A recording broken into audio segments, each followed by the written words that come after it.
ఆకివీడు రామాలయానికి సంబంధించిన నిర్మాణానికి సంబంధించిన పనులు ప్రారంభమైనట్లుగా మనకు తెలుస్తుంది. ఇక్కడ విజయవాడ సమీపంలో ఉన్న గన్నవరం ప్రాంతంలో సచ్చిదానంద ఆశ్రమంలో వాటికి సంబంధించిన శిలాలను అంటే కృష్ణశిల నల్ల రాతిని ఇక్కడ ఏర్పాటు చేశారు. దేవాలయం చుట్టూ కూడా ఒక ఆధ్యాత్మిక శోభ ప్రతిబింబించేలా దాని మీద శిల్పాలను చెక్కేందుకు కూడా, అలాగే రామాలయం రాముల వారి కళ్యాణానికి సంబంధించిన ఆధ్యాత్మిక శోభ కనిపించేలాగా వాటిని డిజైన్ చేసే విధంగా కూడా ఇక్కడ ఏర్పాట్లు చేశారు. పూర్తిగా ఈ ఆశ్రమం దగ్గరే వీటికి సంబంధించిన అన్ని పనులు పూర్తి చేసుకుని అక్కడ ఆకివీడు రామాలయానికి తీసుకువెళ్ళిన తర్వాత తక్కువ సమయంలోనే వాటిని నిర్మించే ప్రక్రియ అంతా కూడా ఇక్కడి నుంచే ప్రారంభమవుతుంది. ఇక్కడ నా దగ్గర చూడొచ్చు, ఇవి ఆకివీడు రామాలయానికి సంబంధించిన నల్ల రాతి అంటే కృష్ణశిల. ఈ కృష్ణశిలతో ఎవరైనా సరే ఏదైనా నిర్మాణం ప్రారంభించేటప్పుడు సిమెంట్ రాళ్లతో సిమెంట్ను ఉపయోగిస్తూ కూడా నిర్మాణాలు అనేక దేవాలయాలు ఉన్నాయి. కానీ ఆకివీడు రామాలయానికి సంబంధించిన ఒక ప్రత్యేకత ఏంటంటే కొన్ని సంవత్సరాల పాటు, దాదాపు 8 శతాబ్దాల పాటు ఈ ఆకివీడు రామాలయం చెక్కు చెదరకుండా ఈ నిర్మాణాన్ని పూర్తి చేయాలని భావించారు. సో అందుకోసమే ఈ ప్రతిష్టాత్మకమైనటువంటి కృష్ణశిలను ఉపయోగించి ఈ నిర్మాణాన్ని చేపడుతూ ఉన్నారు. ఈ నిర్మాణాలు కూడా వీటిని పూర్తిగా చెక్కిన తర్వాత మరి రాముడికి సంబంధించి, రామలక్ష్మణులకి సంబంధించి, అయోధ్యకి సంబంధించి, అలాగే రాముల వారి కళ్యాణం, రామాయణం గురించి కూడా ఈ నల్ల రాతి మీద అంటే కృష్ణశిల మీద ఆధ్యాత్మికత కనిపించేలాగా చెక్కడం జరుగుతుంది. ఇక్కడ చాలా మంది శిల్పులు ఉన్నారు. అంటే ఈ ఆశ్రమానికి సంబంధించి ఆల్రెడీ ఇక్కడ ఒక దేవాలయం పునఃప్రారంభం అవుతుంది, పునర్నిర్మించబోతూ ఉన్నారు. ఆ రామాలయానికి సంబంధించిన ఆకివీడు రామాలయానికి సంబంధించిన శిల్పులు ఇక్కడ ఆశ్రమానికి సంబంధించిన శిల్పులు ఒక్కరే కావడంతో ఇక్కడ ఈ ప్రాంతాన్ని ఎంచుకుని వీటిని ఇక్కడ ఏర్పాటు చేశారు. సో ఇక్కడే 2 నెలల తర్వాత వీటికి సంబంధించిన రామాలయ నిర్మాణానికి సంబంధించిన పనులు ప్రారంభించి అక్కడికి తీసుకువెళ్లే ప్రయత్నం కూడా చేయబోతూ ఉన్నారు. చాలా మంది భక్తుల్లో కూడా ఈ నల్ల రాతిని ఎక్కడి నుంచి తీసుకొస్తారు, ఏ ప్రాంతాలు అనువైనవి అని చాలా మందికి ఒక డౌట్ అనేది ఉంది.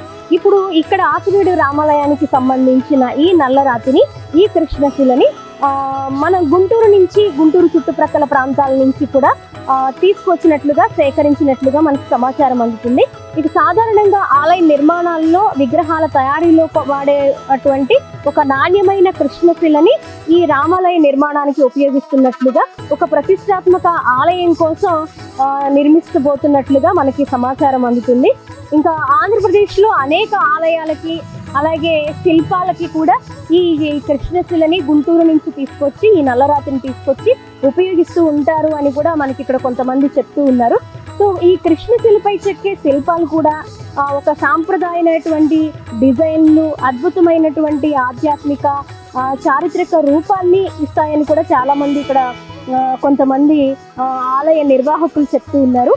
సో దేవాలయాలకు సంబంధించి ఎక్కువగా ఈ కృష్ణశిలని ఉపయోగిస్తూ ఉంటారని కూడా చెప్తున్నారు. ఇది స్ట్రాంగ్గా ఉండడము, అలాగే వీటిపై చెక్కే ప్రతి శిల్పం కూడా వాటి రూపుని చాలా క్లియర్గా భక్తులకి తెలియజేస్తూ ఉంటుంది. అందువల్లనే దీన్ని ఎక్కువగా ఎంచుకోవడం జరుగుతుంది. ఈ రాతి సైజు చూస్తే మనకు తెలుస్తుంది ఒకసారి ఎంత స్ట్రాంగ్గా ఉంది అనేది. అందుకే దాదాపు 8 శతాబ్దాలు, 800 సంవత్సరాల పాటు భక్తులకి అందుబాటులో ఉండే విధంగా ఈ కృష్ణశిలని ఎంచుకోవడం జరిగింది అని అంటూ ఉన్నారు. సో ఈ నిర్మాణం దాదాపు 8 నెలల్లో పూర్తవుతుంది అని కూడా సమాచారం అందిస్తున్నారు. అంటే ఇప్పుడు జూన్ మాసం వచ్చింది, జూలై ఎండింగ్ కల్లా పూర్తిగా ఆకివీడు రామాలయ నిర్మాణం మీదే ఫోకస్ పెట్టి వాటికి సంబంధించిన అన్ని డిజైన్స్ ఏర్పాటు చేసి మరి ఆ నిర్మాణ పనులు కూడా ప్రారంభిస్తారు. అతి త్వరలోనే ఆకివీడు రామాలయాన్ని నిర్మించి భక్తులకి అందుబాటులోకి తీసుకొస్తాం అని కూడా డిప్యూటీ స్పీకర్ రఘురామకృష్ణరాజు గారు ఉండి ఎమ్మెల్యే మనకి చెప్తూ ఉన్న సందర్భం కనిపిస్తూ ఉంది. సో ఎంతో మంది భక్తులు ఒక గ్రామంలో లేదా ఒక ఊరిలో ఒక దేవాలయ నిర్మాణం అనగానే ఒక ఆధ్యాత్మిక శోభ ఆ ప్రాంతంలో సంతరించుకుంటుంది. కానీ ఆకివీడు రామాలయం విషయంలో కొన్ని సమస్యలు ఎదురయ్యాయి. అక్కడ నిర్మించకూడదు అని, కొంతమంది వేరే మతస్థులు ఉన్నారని, లేకపోతే అది రామాలయం కాదు మరొక దేవాలయం అని, మరొక దేవతామూర్తులు అక్కడ ఉండేవారని, ఆ నిర్మాణమే అక్కడ జరగాలని, ఇలా వివిధ కోణాల్లో కొన్ని వాదనలు వినిపించాయి. వాటన్నిటికీ చెక్ పెడుతూ ఇప్పుడు ఆకివీడు రామాలయం నిర్మించబోతూ ఉన్నారు. కొన్ని లక్షల మంది భక్తులు ఆ నిర్మాణం ఎప్పుడు పూర్తవుతుందా అని కూడా ఎదురు చూస్తూ ఉన్నారు. సో దానికి సంబంధించిన పనులు ప్రారంభమైనట్లుగా మనకి క్లియర్గా తెలుస్తుంది.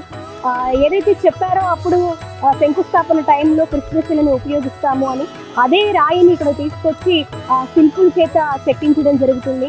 సో వాళ్ళు డే అండ్ నైట్ కూడా ఒక రాతి మీద, అంటే దీని మీద ఒక శిల్పాన్ని చెక్కడానికి దాదాపు 2-3 రోజుల సమయం పడుతుందట. సో అంత సమయాన్ని కేటాయించి ఒక్కొక్క శిల్పి చాలా భక్తితో ఆధ్యాత్మికతతో దీన్ని తయారు చేయాల్సిన అవసరం అయితే ఉంది. సో అనుకున్న సమయానికి 8 నెలల్లో పూర్తి చేసి భక్తులకు అందుబాటులోకి తీసుకొస్తామని ఏదైతే చెప్పారో ఆ సమయానికి అందుబాటులోకి వస్తుందా లేదా మరికొంత టైం తీసుకుంటుందా అనేది కొంతకాలం వెయిట్ చేస్తే తెలుస్తుంది. కెమెరా పర్సన్ రాజేష్తో స్వాతి, విజిల్ న్యూస్, గన్నవరం.